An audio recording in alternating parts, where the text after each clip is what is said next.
Magandang araw mga kababayan. Ang kasalukuyang hidwaan sa pagitan ng Senado at ng mga opisyal ng ehekutibo hinggil sa paggamit ng executive privilege at ang pag-iwas sa mga subwena ay nagdudulot ng seryosong balanse ng kapangyarihan sa ating pamahalaan. Habang kinikilala ang karapatan ng ehekutibo na gumamit ng executive privilege upang protektahan ang sensitibong impormasyon, may malinaw na limitasyon ito.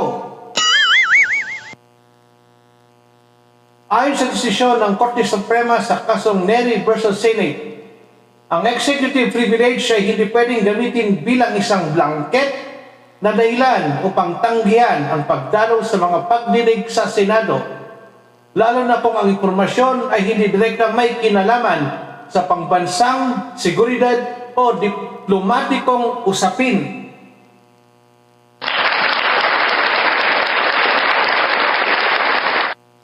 Ang hindi pagdalo ng mga opisyal sa kabila ng mga ilalabas na subwena ay maaaring ituring ito na pagbaliwala sa kapangyarihan ng lehislatura.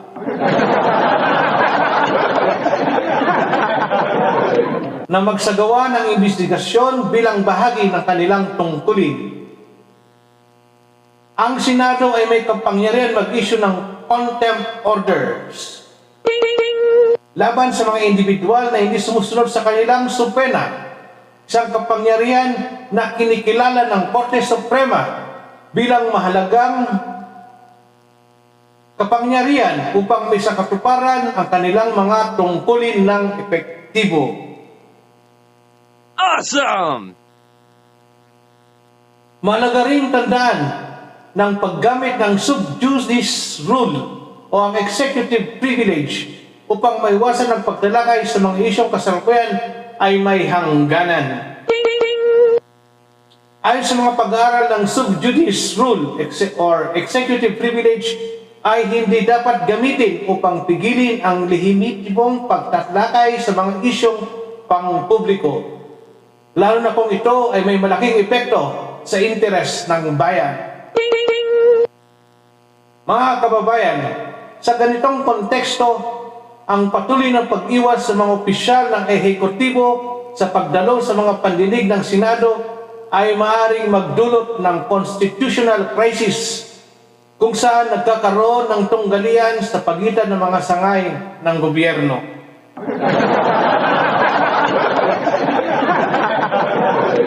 Upang maiwasan ito, kinakailangan magkaroon ng malinaw na pag-usap at pag-unawa sa pagitan ng ehekutibo at legislatura na may paggalang sa kani-kanilang kapangyarihan at tungkulin alinsunod sa ating saligang batas upang maiwasan ang constitutional crisis.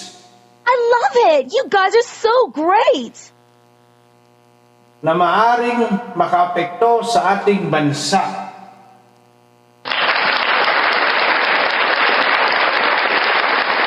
Para sa karagdagan impormasyon, panoorin ang sumusunod na video.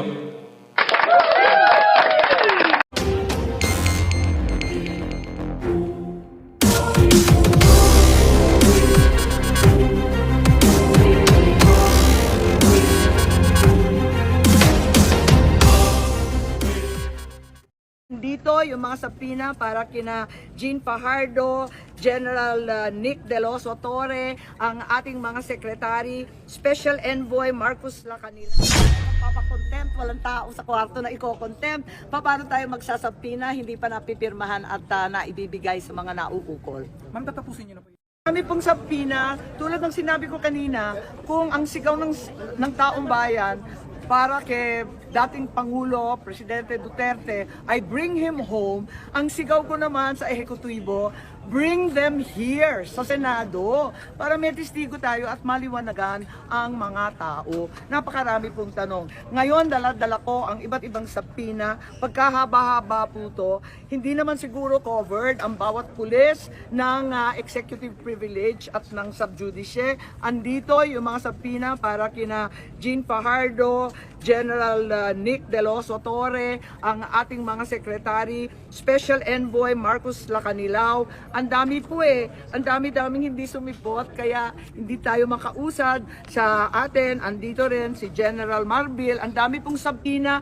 Ang problema ko, talagang kinakailangan pirmahan ito. Dalawa ang pinadala ko kay Senate President Cheese Escudero. Pero nung Lunes pa inaantay ko, hindi pa lumalabas. Ngayon magpapadala ako muli, sana naman pirmahan at lumabas na itong sabina. So, pinapaaral ka daw po ni SP sa legal department? Oo nga kaya sobrang tagal. Pero sana sa kabila ng pag-aaral nila, alamin naman nila na may limitasyon ang executive privilege at yung sub judice.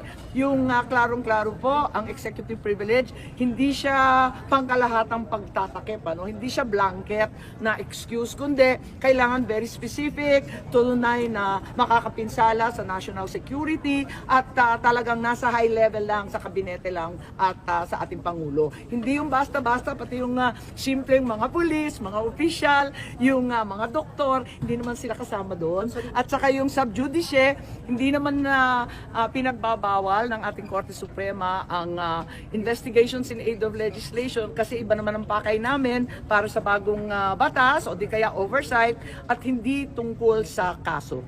Ma'am, sorry. So kasama sa Papa si... Yes, lahat po. Lahat nandito. Andito kasi kanina, papasukin nyo? lahat na lang Colonel Bravo sa Air Force, Administrator Ignacio, lahat na lang sinama Kaya nagugulat po kami kung bakit lahat sinama. Andito po yung mga secretary, Secretary John Dick, Secretary Boying. Nanguobliga tayo kasi ang dami-dami pa talagang tanong at tulad ng nakita siguro ninyo, maraming bagong katibayan, maraming dokumento na bago, maraming nagsasalita na bagong impormasyon. Ang sambayanan talaga ay sumisigaw at humihingi ng kalinawan. May target date po kayo for the next hearing? Eto nga paano ako mag-next hearing? Wala na naman testigo. Ma'am, sorry. Mahirap mag-monologue. What did we accomplish since wala nga pong sumagot sa napakaraming tanong po today?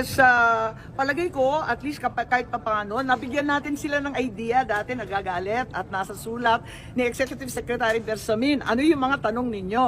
Ayun. Di naibigay yung mga tanong. Kasi yung sulat niya noon late, dumating, nag-hearing na po. Ngayon, nabigay na nga namin lahat ng tanong sa pamamaraan nitong second hearing. Sana, sumagot na sila, nabigyan sila ng clue, meron na silang panahon, alamin yung totoo, at ibuo yung sasagutin. You're hoping na yung next hearing makaka-attend sila? Sana naman, pero ibibigay ko muna ang marami, sabi, papakontempt. Paano tayo magpapakontempt? Walang tao sa kwarto na iko-contempt. Paano tayo magsasampina, hindi pa napipirmahan at naibibigay sa mga nauukol. Ma'am, tatapusin niyo na po if ever nais na binpulit ng cabinet members and ilang officials po. Well, tignan natin kung anong pwedeng gawin. Hindi pa ako nawawalan ng pag-asa. Kausapin natin si Senate President Cheese, nasa kamay niya ang mga susunod na hakbang. Ma'am, bali yan, ma'am. Signed nyo na po yan. Bibigyan nyo na po kay SP. Yes, ibibigay ko na sa KSP. Buo na siya. Mayor sa Mindanao at saka sa Visayas. So, nandun ako sa invitation nila. Pinuntahan ko sila. Sir, nagpre-prepare po ba kayo if ever may warrant, like may legal team na kayo na namamata at parang nagpigilan na kayo sa mga abogado? Meron. Nagahanda tayo. Yung ginawa nga natin na petition sa Supreme Court, di ba? Pending pa. Hinintay natin yun. That's one of my preparations.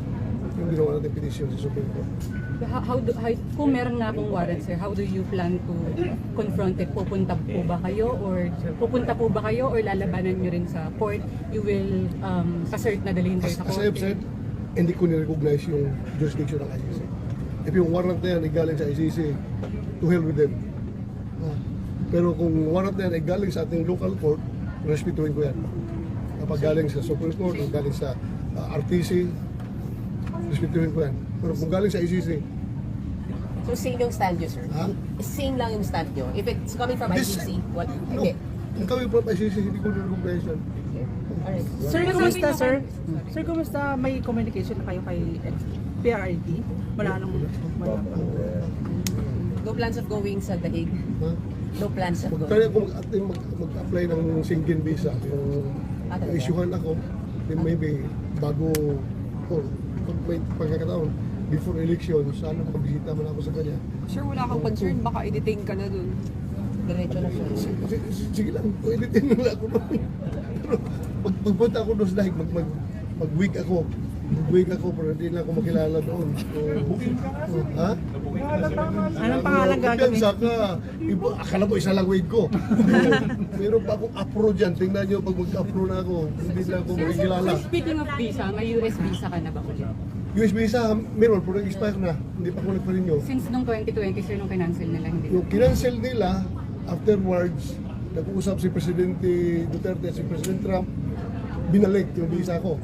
Pero hindi ako nakabiyahe after that hanggang sa nag-expire na lang at hindi pa ako mag-apply pa ako pa-renew. Sir, kasi sinasabi nyo rin kanina na dahil may sanctions na si President Trump, na isanction din yung may-ari ng plane. Meron po ba kayong communications to any of US officials to pursue that suggestion further? Secret. Secret. Okay na po. Sa pagpunta sa Hague, may plano talaga kayo? Oo, mag-apply ko baka before after elections bago kung manalo ako manalo siguro anak ko pa mas maganda magbukas Para saan yun? baka pwede tayo makabisita. Sir, last na lang, reaction kay Attorney Roque kasi sabi niya matagal naman na daw niyang winarn si PRRD sa ICC pero wala daw sumeryoso sa kanya among the close circle of President Duterte. I don't know about siguro natin pero kami ni Harry Roque nag-uusap rin naman kami patungkol dyan. And I was taking his advices seriously. Nakikinig naman ako sa kanya. Kasi yung hearing ni Senator Amy, kaugnay ng di umano, dahil wala pa naman sa akin tanggapan yung request sa pag-i-issue ng subpoena. At na ito daw ay may kinalaman sa kalayaan ng Senado. Nais kong sabihin, ang pagiging malaya ng Senado ay hindi pinapatunayan sa kada isang insidente kaugnay ng kagustuhan ng isang miyembro. Ito'y mababakas, makikita at mapapatunayan sa direksyong tinatahak ng aming institusyon.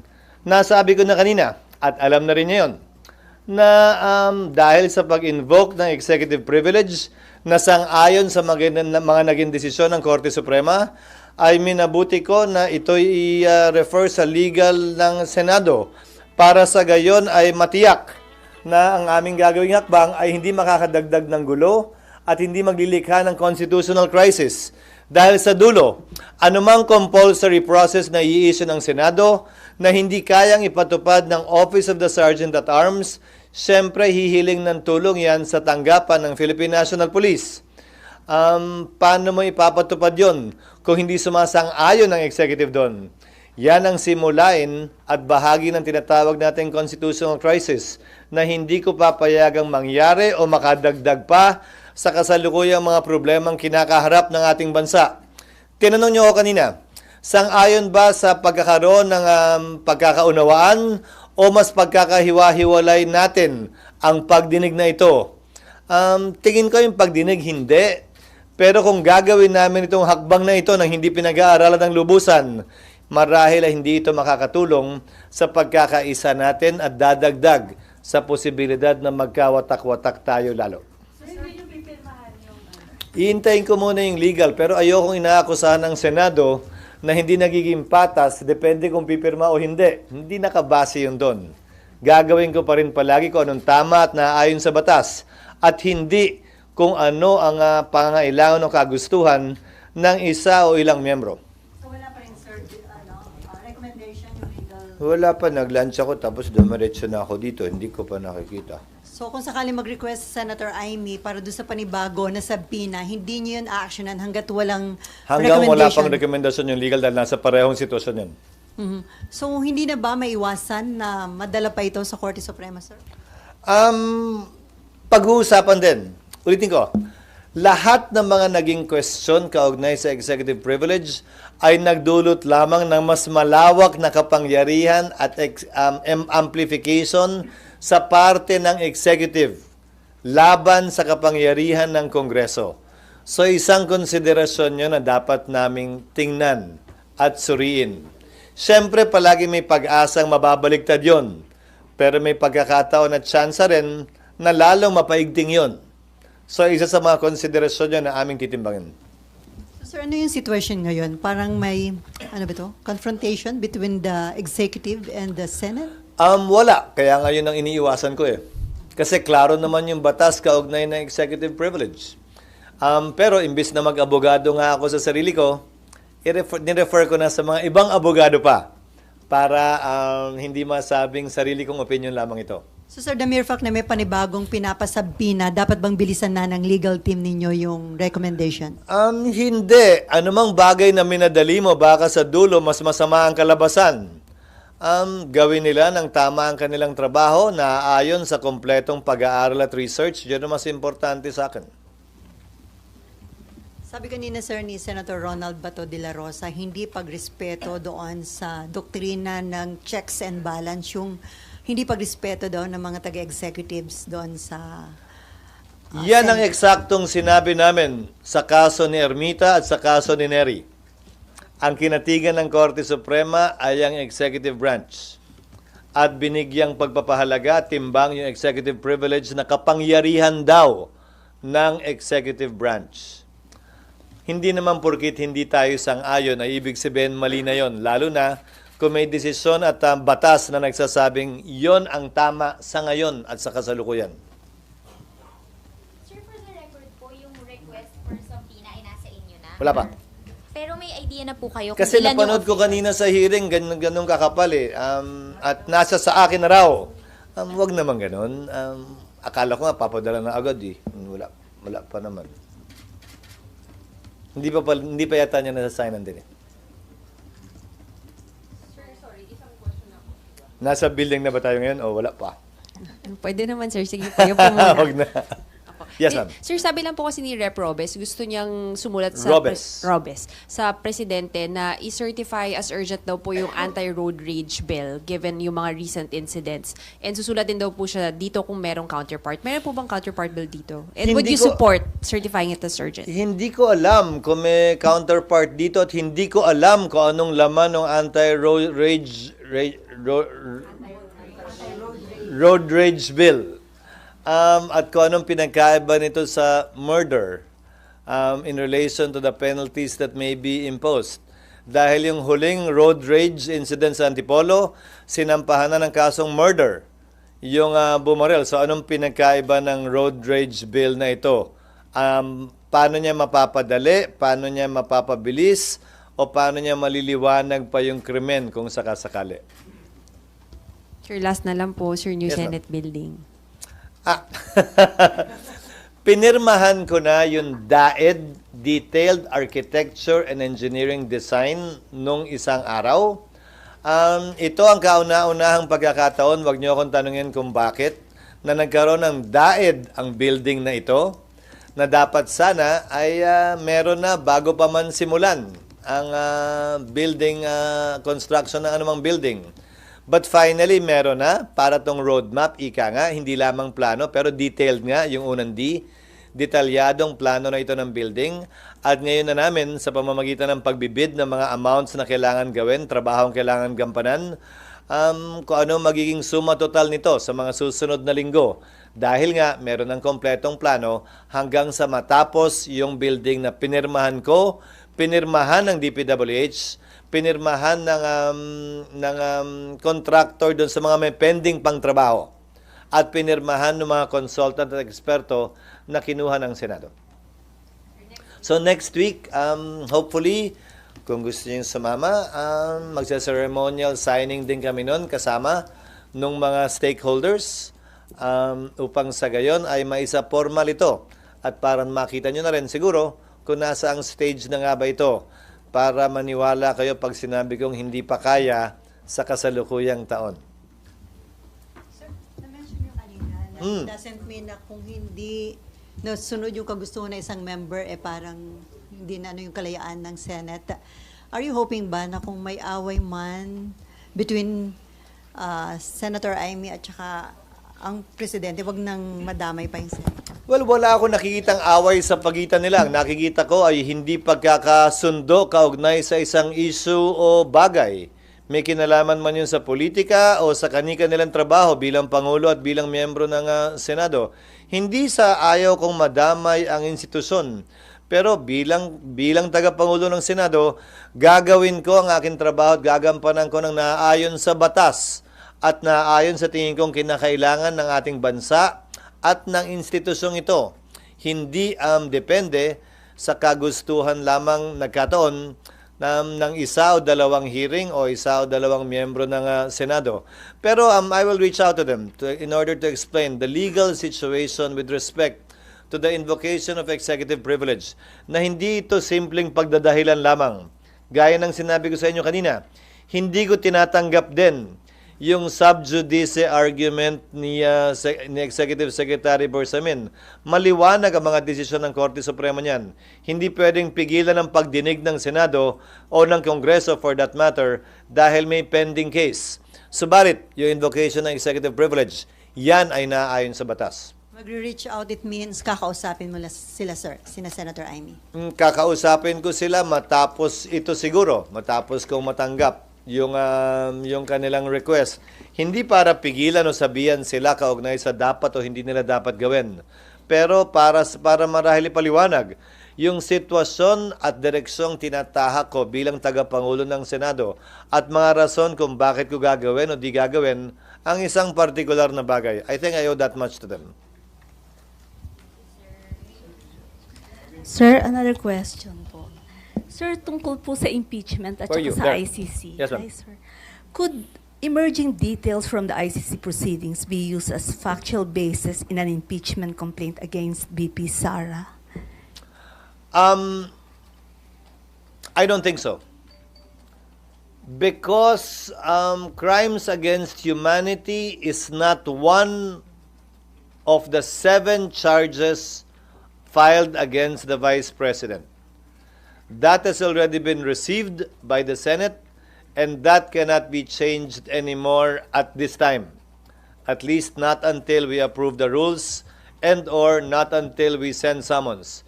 Nagmamadali ang House, di ba? Nagpadala na raw yung summons, di ba? Yun ang gusto nila last week. So sa palagay ko, wala na silang balak na baguhin pa ito. At hindi kasama ang crimes against humanity sa impeachment complaint laban sa ating Vice President. Sir, another question po. Yes, ma'am. If the ICC asks for the bank accounts of the Duterte in connection with the legal aid, is the government allowed to release it without violating the Philippine Bank Secrecy Law? I cannot answer that question really because I'm not familiar with it. Sa ilalim ng batas, exemption sa Bank Secrecy Law ang corruption case. Pero hindi ko alam kung saklaw ng definisyon ng corruption case ang isang ICC case. At saka sa international humanitarian, sa IHL prohibition, parang hindi ata kasama sa aligasyon laban kay dating Pangulong Duterte ang corruption. So hindi ko alam kung anong maaaring posibleng rason para kunin at hilingin yon maliban sa aspeto ng civil liability. Pero darating lamang yun kapag sa'y napatunayang nagkasala na. Sir, follow-up lang dun sa tanong Yes, ma'am. ni ma'am. If I'm not mistaken, kasama sa articles yung high crimes for conspiracy to commit murder in relation to VP Sara's alleged involvement in the DDS. So, Which charge? sa articles of impeachment, sir, Which one yan? I think 5 or something like that. Nasa baba po, high Alam ko, crimes in-allege nila yung other high crimes. I believe kasama po na yung alleged involvement daw sa DDS. Really? Kasi hindi ko pa nga nababasa eh. Nasa So- rules pa lang kami kasi. So, Kasi sir, nabasa ko na, hindi pa lang ganun kalalim pa. I don't know. Again, this case is totally different from that one. This is a case against the former president that's pending with the ICC. So I don't see any reason how or why any evidence presented there would be relevant as against the Vice President unless she herself would be one of the respondents in that case. Yusek, pakipaliwanag mo.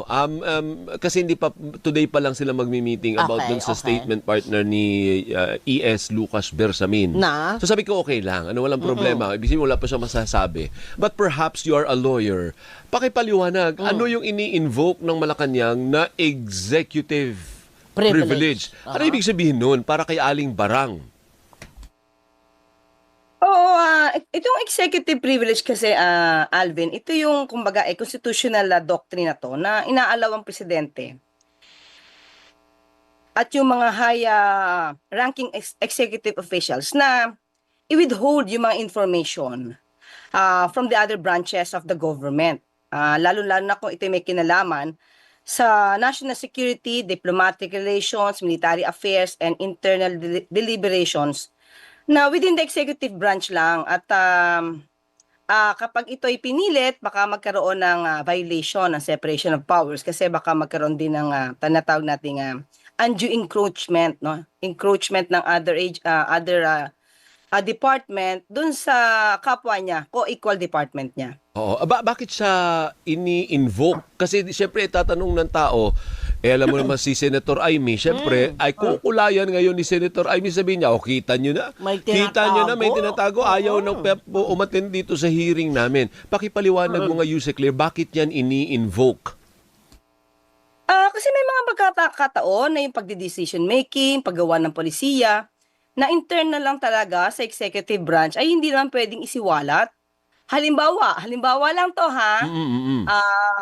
Kung halimbawa, merong kakalabanin. Halimbawa, may terorista na kailangang kalabanin. Kailangan ba isa publiko yon? Hindi, di ba? Tama. Tipong ganon.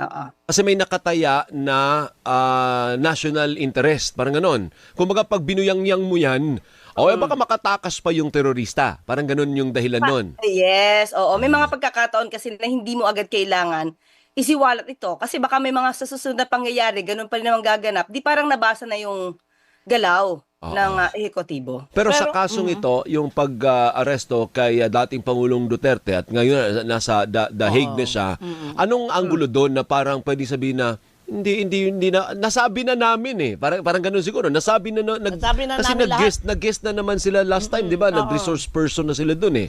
Ganun bang position ninyo, Yusek? Isa 'yon. Kumbaga lahat na naitanong naman na dapat na magawa at masabi para sa isang plano na pagbabalangkas ng batas ay sapat na. Hindi naman naglihim, kaya lang siyempre may mga bagay-bagay na hindi pwede nga isiwalat sa publiko. Opo, pero naman ang katanungan naman ay natanong na. Opo. Pero parang hindi ba magsasabi na naman sila na ayaw mag-cooperate ng gobyerno, ergo ng administrasyon. Ng administrasyon. Ergo ayaw makipagtulungan, may tinatago.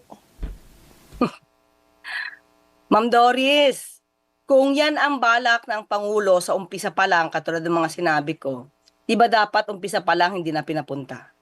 Oo. So, ilang oras naman ba niyan tinanong?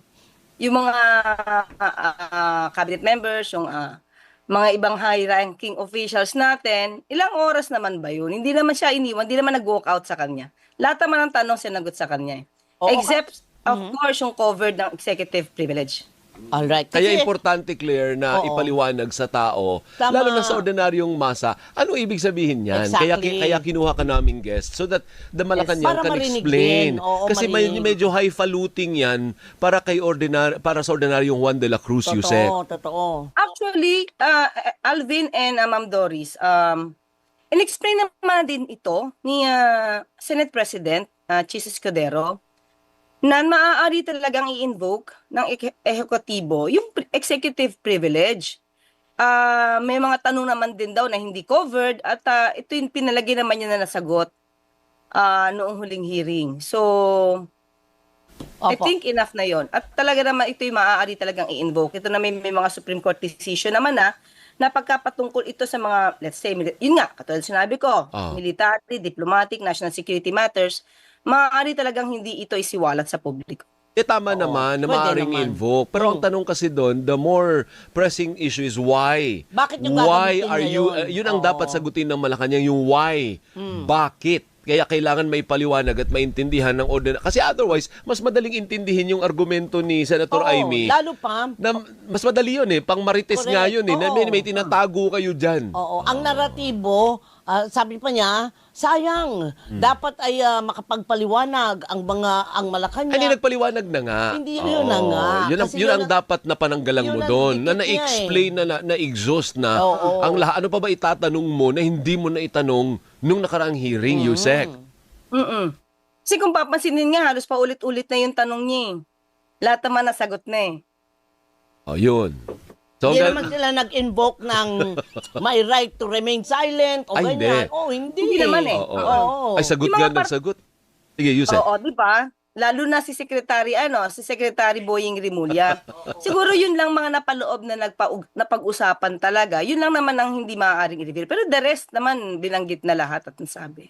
Tama, So wala tama. naman natago dun. Sige, so let's set that aside. Ano po? So, Yan. ibig bang sabihin, hindi naman tutuloy yung hearing? Kasi lahat ng resource person niya doon, taga-executive. Oh. Taga-DFA, taga-DOJ, DILG.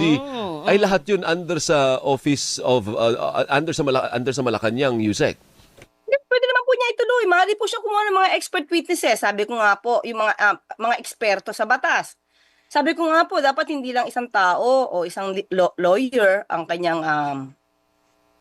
gawing witness sa resource person. Nandyan po si Justice Carpio, nandyan sila Atty. Butuya, nandyan si Atty. Andres. Nandyan, maraming pwede na siyang maging resource person na para hindi niya sinasabi na hindi niya naiintindihan o hindi pa siya napapaliwanagan tungkol sa mga diffusion at sa mga red notice. Marami pong eksperto na ang nagpaliwanag dyan at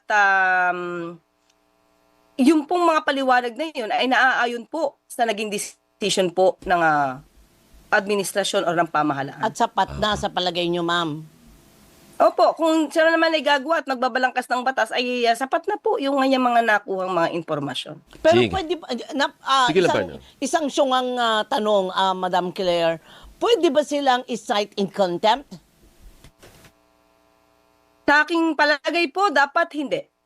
Oh. Kasi hindi naman po siya tinalikuran, hindi naman po siya inindiyan sa unang pagkakataon na siya nagpatawag ng hearing. Lahat naman po ng importanteng impormasyon ay naibigay na po sa kanya. Ayun. At I think may president po yan. Nangyari yan dati nung panahon ni dating Pangulong Arroyo. Ganyan I ba? remember, partner, naalala mo yun, Attorney Claire, pinagbawalan Yes. niya. Ay, hindi ko lang maalala yung issue. Pero nag-order siya, partner. Hindi, wag kayong matin dyan. Huwag kayong atin. Wag kayong matin dyan. Oo. Parte din yan ng Opo. kapangyarihan. Correct. Yusek? At kinatigan po yun, opo, kinatigan po yun ng Supreme Court. Oh. Meron po, tatatandaan niyo po yung kaso ng Neri versus Senate Committee. Opo, kinatigan po ng Supreme Court yun, no? Sabi ng Supreme Court, banggitin ko na po, Sige lang. nasa akin po. The court ruled that conversation involving diplomatic relations, military concerns, and internet deliberations between the President and his advisors are protected by executive privilege. So, nasang-ayunan po yan ng Supreme Court. Ano nga yung issue noon, Attorney Claire? Hindi ko na maalala. Naalala ko lang na inutos ni dating Pangulong Gloria na huwag kayong pumunta dyan, ha? Huwag kayong makipag-cooperate. Hindi ba NBN ZTE deal yun? Oh, yeah. Opo. Yung Canary versus Senate Committee. Yun, Kung nagkakamali, yung po yung tungkol sa mga naging decision patungkol po dun Naalala po ninyo ginagamit pa ni Manong Ted dati yung SEC, may 200 ka rito. Naalala mo yan? Yan, ganyan yung sama. Anyway,